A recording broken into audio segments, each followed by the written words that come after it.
There has been a huge decline in mental health around the world, which is why we're so committed to creating more content than we ever have. Thank you so much for being a part of our journey. Hey Psych2Goers, welcome back to another video to help you gain knowledge and spread awareness on different mental health conditions. Today, we're discussing post-traumatic stress disorder, PTSD. When you hear PTSD, what do you think of? A soldier? A victim of a crime? The American Psychiatric Association defines PTSD as a psychiatric disorder that may occur in people who have experienced or witnessed a traumatic event. But did you know that there are different types of PTSD? Traditional PTSD is when someone experiences a single traumatic event that causes post-traumatic stress. According to Medical News Today, only 7% of those in US will be affected by traditional PTSD at some point in their lives. Have you heard of complex post-traumatic stress disorder, CPTSD? The World Health Organization Department of Mental Health and Substance Abuse conducted a study in 2016 that discovered the distinction between PTSD and CPTSD. Let's jump into 5 signs it's CPTSD, not PTSD.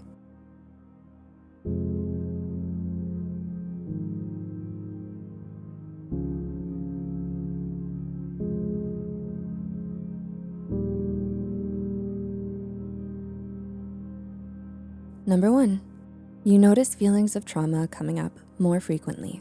The main differences between PTSD and CPTSD is how often we feel stress from the traumatic event we experienced. PTSD is typically a one-time traumatic event that will cause stressful feelings that subside within a few days. CPTSD is either trauma from a series of events or a prolonged event. Let's say you were in a car accident. If you feel trauma after that event and it goes away, we might assume this is traditional PTSD. But what if you feel nervous and anxious about getting into a car a long time after this accident? Even 5 years after the accident, you still won't drive. This can be categorized as CPTSD. CPTSD can also include reliving the event through flashbacks or nightmares, bringing on these stressful feelings. The frequency of these episodes increase can be the main indicator of CPTSD. Number 2, you have difficulty controlling your emotions.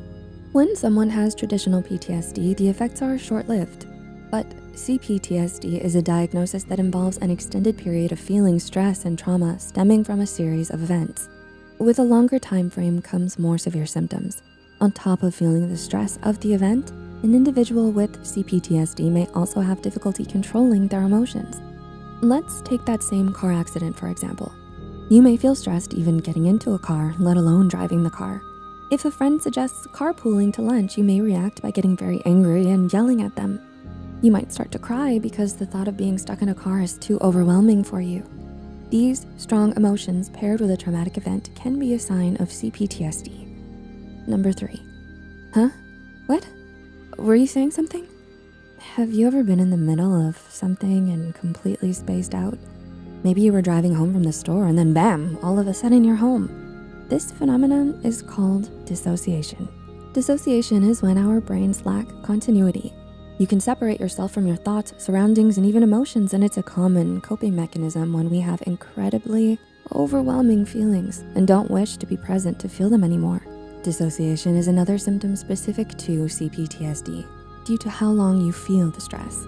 So let's go back to the example of your friend suggesting to carpool to lunch.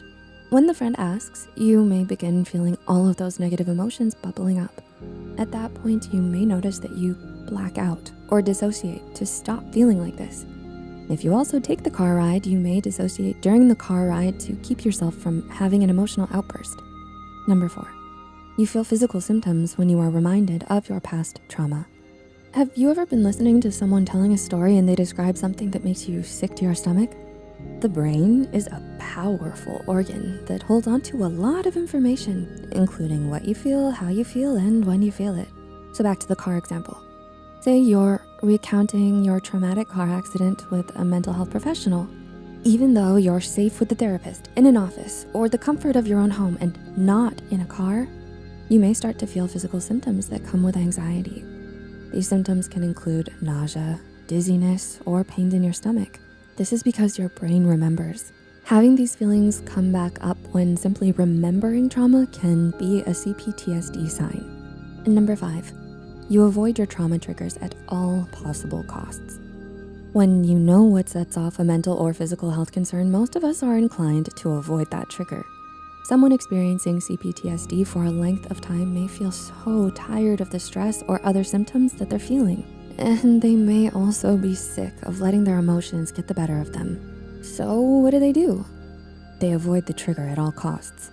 Do cars make you nervous? Okay, you can use public transportation to meet friends or invite them to your home for a friend's night in. Someone asks you to run a quick errand for them? You can politely make an excuse that you are stuck at the office. Someone suffering from CPTSD might feel the need to control their situation to feel like they're in control of themselves.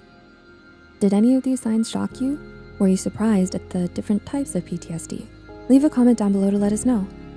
Experiencing a traumatic event is awful, but reliving it can be just as difficult. If you or a loved one has experienced any of these signs, please reach out to a trusted mental health professional to explore more. If you enjoyed this, please share this video with others who might benefit. As always, the references and studies used are listed in the description below. Until next time, friends, take care and thanks for watching.